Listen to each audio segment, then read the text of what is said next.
اور جب موسیٰ نے اپنی قوم کے لیے ہم سے پانی مانگا تو ہم نے کہا کہ اپنی لاٹھی پتھر پر مارو.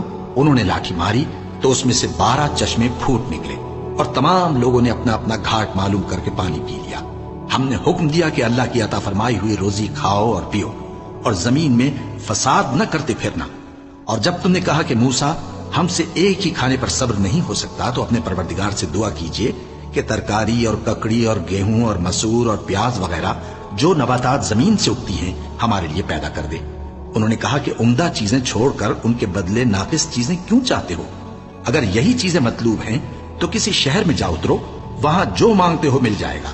اور آخر کار ذلت و رسوائی اور محتاجی و بے نوائی ان سے چمٹا دی گئی اور وہ اللہ کے غضب میں گرفتار ہو گئے. یہ اس لیے کہ وہ اللہ کی آیتوں سے انکار کرتے تھے اور اس کے نبیوں کو ناحق قتل کر دیتے تھے، یعنی اس لیے کہ نافرمانی کیے جاتے اور حد سے بڑھے جاتے تھے.